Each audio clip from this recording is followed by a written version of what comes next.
अच्छा, थोड़ी थोड़ी भाॼीअ में बि इलाही तव्हांजा जेके पकोड़ा आहिनि उहे तयार थी था वञनि। ॿ टे ॿिया बि हिन में ऐड था कयूं ऐं पोइ हुनखे इहे लास्ट में कंदासीं।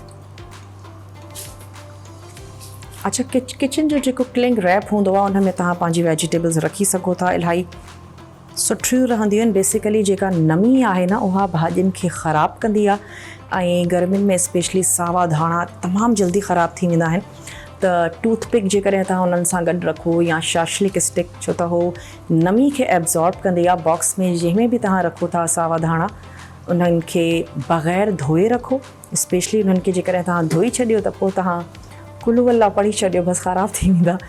त नमी स्पेशली ख़राबु कंदी आहे, त उन्हनि खे वॉश किए बिना तव्हां रखो। थोरी टूथपिक ऐड कयो, थोरी शाशलिक स्टिक ऐड कयो ऐं उनखां बाद में बॉक्स में बंदि करे रखो त तव्हांजा जेके धाणा आहिनि उहे इलाही टाइम ताईं फ्रेश रहंदा, ज़बरदस्त रहंदा। स्पेशली गर्मियुनि में, सियारे में त पोइ बि भाॼी इलाही हली पवंदी आहे। ऐं जेके असांजा सावा मिर्च आहिनि उन्हनि जूं जेके बूंडियूं आहिनि न मथां, उहे तव्हां कढी करे रखो, छो त ख़राबु थियणु उतां खां ई स्टार्ट थींदी आहे साई मिर्च।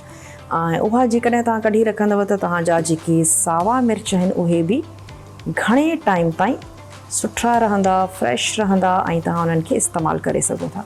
अगेन नमी सां बचाए करे रखो। कोई छाणी हुजे जेका उन में तव्हां फ्रिज में बि रखो था सावा मिर्च, जेकॾहिं उन्हनि में पाणी अचे वेंदो कंहिं तरीक़े सां त पोइ उहे जल्दी ख़राबु थी वेंदा।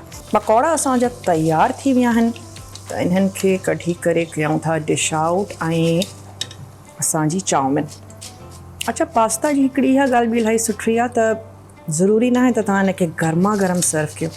इन करे लंच बॉक्स जे हवाले सां बि तमामु बहितरीनु रेसिपी आहे। तव्हां जेकॾहिं ॿारनि खे लंच बॉक्स में ॾींदा त उन्हनि जे ब्रेक टाइम में बि हो इलाही मज़ेदार लॻंदी।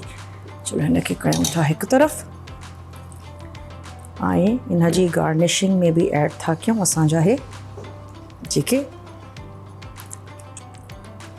सावा बसर ऐं हे अची वियो असांजो चाउमीन।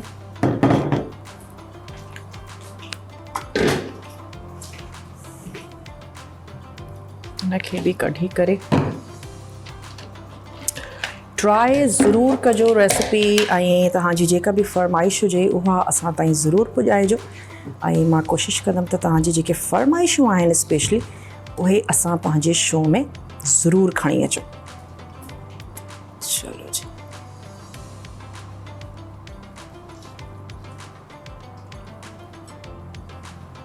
अच्छा केचप सां गॾु इलाही मज़ेदार लॻंदी आहे।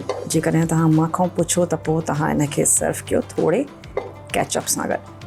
हिकु दफ़ो तव्हां केचप सां गॾु खाधो न त पोइ तव्हां बग़ैर केचप जे खाइण बि पसंदि न कंदा, एतिरी मज़े जी लॻंदी आहे।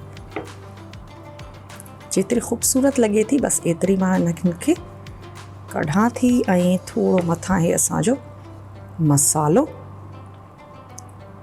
हे अची वियो।